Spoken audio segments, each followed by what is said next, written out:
mga title, yung mga nagsisimula pa lang ano.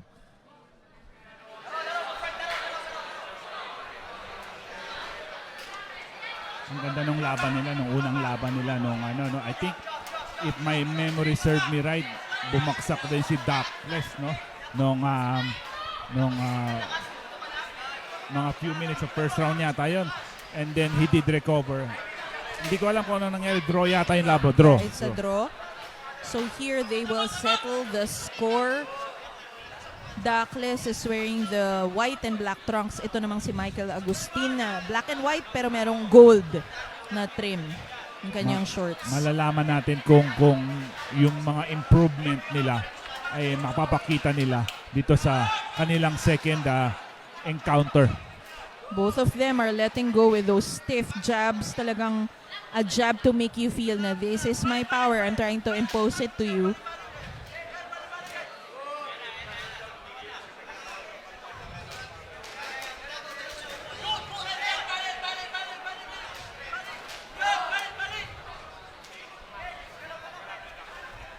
Yung sinasabi ko, partner, yung evolution ng Philippine boxing. More Filipino fighters right now on fighting on the higher weight, partner. Right, oo. Kagaya nito, welterweight division. And of course, another boxer making waves abroad, si Yumir Marshall. Tsaka si Weljon Mindoro. Weljon Mindoro. Of Kibor Boxing Stable in Cavite. Of course, they are wearing Fairtex gloves, partner. Ano pa ba? Oh, Ano pa red ba? for Dan Duckless and green for Michael Ano favorite Agustin. color mong gloves? Actually, yung gloves ko na Fairtex ay green. Green. Oo. Sabi ni Ma'am Kukoy. Meron ding cream yung asawa ko. Maganda yun. Yung cream. Yung Actually, cream. marami kaming Fairtex gloves. Marami. Because we only trust Fairtex. So, hindi nyo na kailangan. Kailangan pa. Kailangan pa. Ma'am Kukoy, kailangan. Mga Tsaka 18 kailangan, ounce. Tsaka Ma'am Kukoy, kailangan namin ng box cafe Yes. na Amerikano. Ito na, Dan Duckless stepping on the gas pedal with that three-punch combination. So kanina pa isa-isa lang si Dan, ngayon he's doubling up on the punch. Oh, nice. Agustin counters, partner. Nice counter left by Michael Agustin. The power with those hooks, partner. They're both sitting on their hooks. Both fighters did connect a severe punch on this round number 1. Alam mo, it's important. I think for both of them, in a 4-round bout, it's important to start early, to start a little bit with a sense of urgency. Tama ka doon. With na 4 round lang to, yung makakauna may distinct advantage na talaga going to the latter round. So, it's a 50-50 round for me. Itong round number 1 between Duckless and Agustin. You know, partner, itong 4 rounds kasi more than a marathon, this is a sprint eh. Kasi 4 na rounds lang siya, hindi siya kagaya ng 12 rounds na you have more time to play, you have more time to work. Ang sabi ni Arsenio Limbawan, para sa kanya daw it's a 10-8, 10-9 round for Duckless. Sige nga, yung mga iba dyan na maybe you can type your predictions or your scores.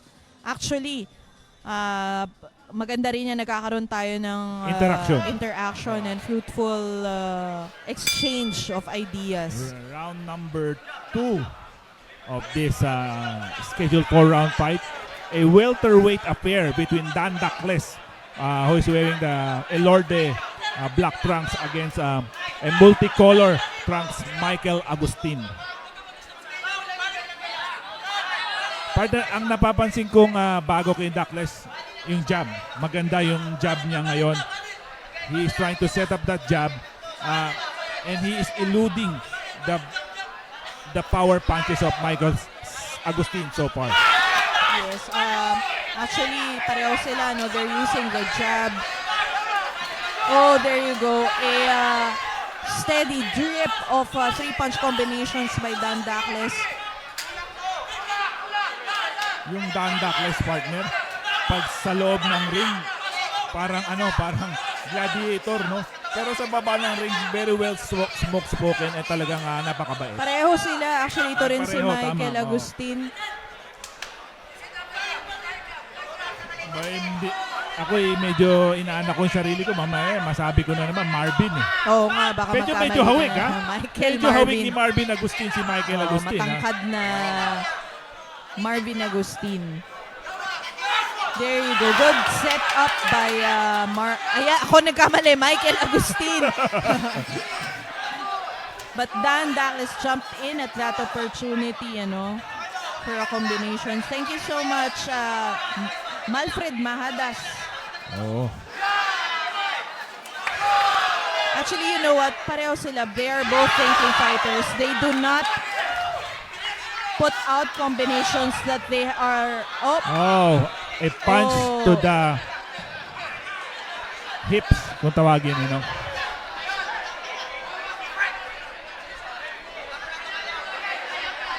Yes.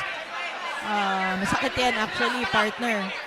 So, an injury timeout is being given to Michael Agustin for that. And a warning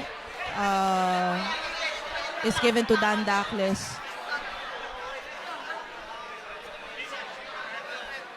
I think, if I'm not mistaken, Michael Agustin will be given 5 minutes Right, you're right. para makarecover doon sa, should I say, illegal punch na binato ni Dan Douglas.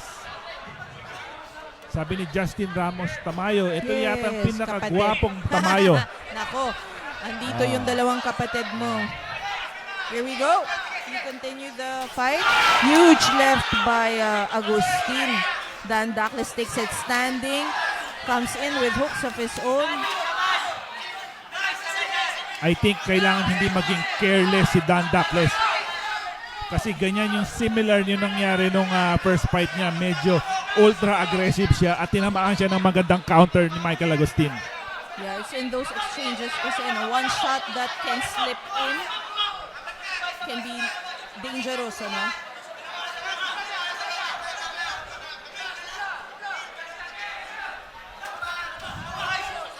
Body shots by Agustin. Oh, huge body shots by Dan Douglas as well. But I like this. I like the tempo that they're bringing in this second fight nila. Mas may sense of urgency, mas mabilis. Ang, kumaga, fast burn. Hindi nag-iintay. Because before you know it, partner, the 4 rounds are over. So you have to really be wise with how you spend each round in a 4-round. Sa mga lahat ng partner, sa lahat ng mga nanonood, ano yung score nyo nung round number 2 para magkaroon tayo ng konting interaction? Correct. Shoutout Orlandino Sinaloba from La Trinidad, Benguet. Of course, ang mga kailian ko dyan. Diyan tayo sa Mayo, no? Oo naman. Diyan tayo sa May Mayo. 18. Oo. Let's go. Let's bring the action to Baguio. Ibang action naman. Ibang action naman ito. Oo, ibang malaking division nga Welterweight po ito. to. Welterweight division. Doon ba sa May 18 natin, anong division? Baka welterweight. Welterweight. Hula ko welterweight. As early as now, nagpapaplano ka na bang mag-slim down, partner? Oo naman. Siyempre, part naman yan ng natin. Ito na, partner. Third round. Ang pangalawang pagtatagpo ni Dan Douglas versus Michael Agustin.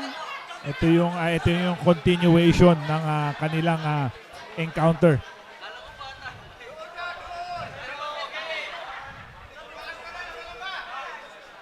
Douglas on the front foot, itong si Agustin backing with that jab.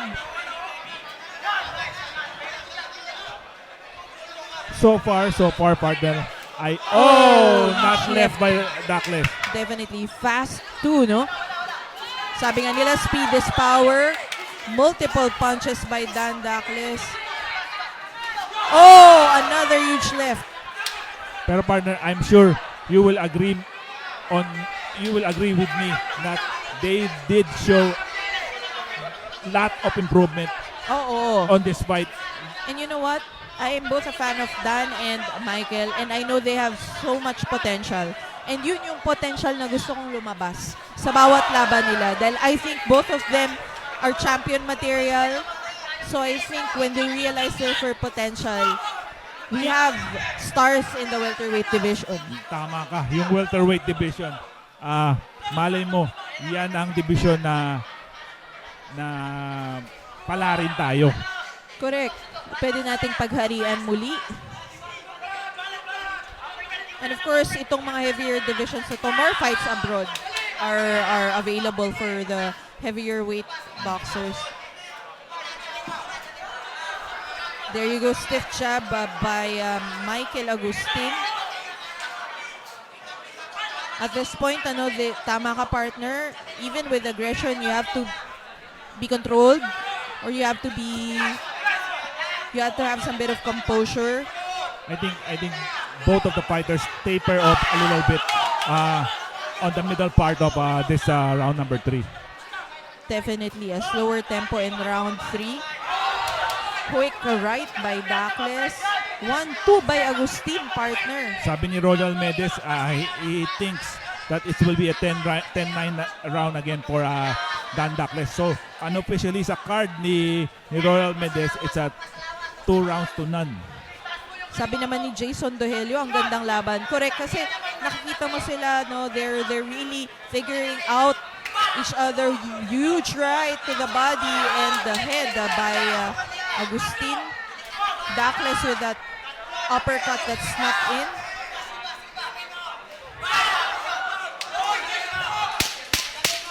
And partner, aside from the power, both of them are thinking fighters. Oh, nice. Nice shot by Agustin.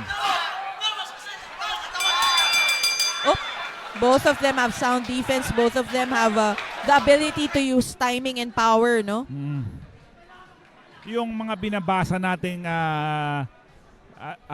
score, it's unofficial. Galing yan sa mga nanonood Mga sa atin. fans, So, oo. yung official pa rin ay manggagaling mamaya dun sa tatlong respetadong judges natin. Shout out, Dominador Diama. Isa to sa mga most wanted opponent na parating kinukuha dahil matibay.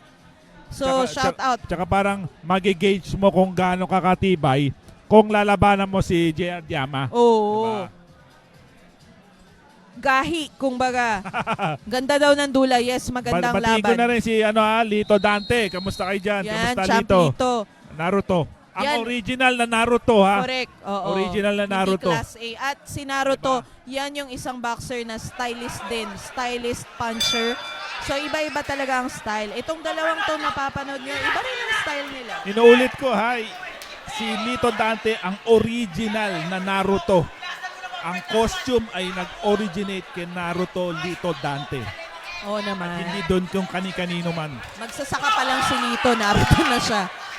Oh, the power of these two boxers. I think it's high time they give it their all in this round, partner. We don't want it to be the same result as the first fight. There's a tons of potential na mag-draw yung laban, di ba? Nako. So, kailangan nating wala namang masama sa pagkatalo. Part naman yan ng boxing. Alam nyo kung ano yung masaklap. Yung hindi ka umaapak sa ring tapos nangungutya ka ng boxer. Yun ang masaklap. Yun ang talo para sa akin. Partner, binabati ko lang si Danrick Sumabong, tsaka Yes, si Danrick Joseph Sumabong. Sumabong. Nandiyan sila sa Cavite ngayon doing a sparring. So, one of these days, pupunta ako dyan. At Right. mapasyal ko naman tong dalawang magkapatid na to. Huge shots by Michael on the inside. Dan Dakles gets out. Unleashes his hooks. Don Joel Tadoran, shout out sa'yo. Wala ba tayong pamakaw dyan? Patikoy man lang, di ba? Oo. Tsaka yung masarap dyan yung custard cake sa Macau. Oh, mooncake ba yan? Hindi, Iba pa yun. parang may tawag yung mga sa Lords do. Alam ko yan, parang Egg tart. Oo, Oo. egg tart. Lords. Oh! Nabanggit ko na yung Lords do ha. Oh. Huge uppercut by Dan. Another left. And partner, gano sila katibay? I mean, they've eaten each other's biggest shots and they're still standing. Sabi ni John Lee Paingo, sa kanyang card daw, it's 39-37 for Dakles. I mean, these two boxers are bringing out the best of each other in this round.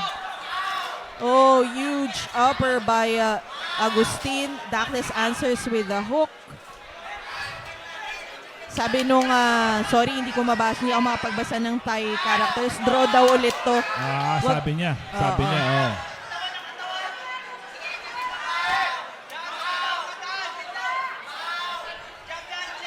"30 seconds of this final round between Dakles and Agustin." And they're choosing to fight it on the inside, partner.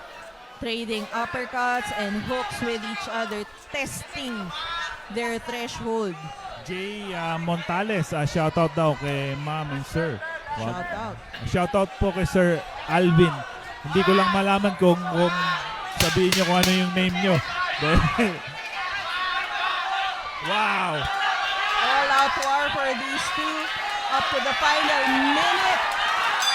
Oh, wow!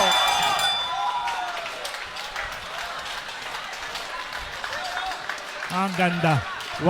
One of the best fight ngayong I araw know. na to. Definitely. And like I said earlier, partner, I both want Dan and Michael to succeed in that division because I'm pretty sure if they fight and they fight their way, they can both be champions. Nakakatawa to si JR Diama. Dito si Naruto. Pinasanay ko sa ikay-7 na buntot niya. Pagbutihan nyo yan. Namimiss ko na rin yung HBE family natin dyan. Ito Ayan. na. Oo. Tignan natin some of the Highlights. of the previous round. Sabi ni Jopper Montano, alam ko si Jopper naka-base sa Thailand or Dubai.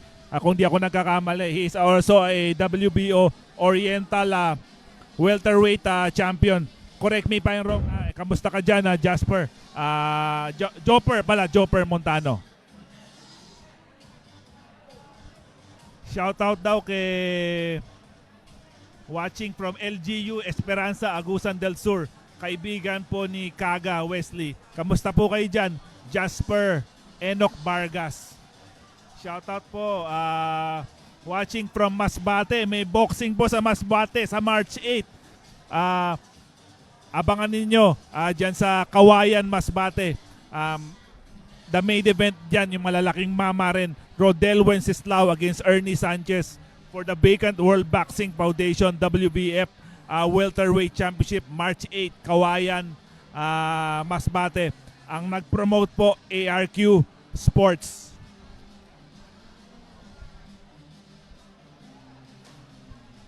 Post Silve, watching from Samar. Kamusta sa lahat ng tiga Samar dyan?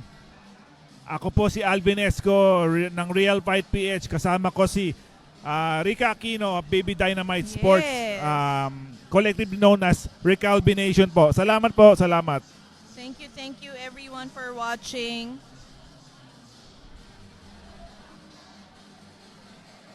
Ito na, partner. The tension is mounting as we await for the decision. The first fight ended with a draw. Let's see what the decision will be in the second fight of Dan Dakles and Michael Agustin. Ladies and gentlemen, here are the scores of the three judges. Outreach went the scores about 39-37. Avianita scores about 39-37. And Joe Basic scores it 38-30. We have a winner by a majority decision, Dan Dakles. Winner by a majority decision, Dan Dakles, but nevertheless, good fight. And good performance by both boxers.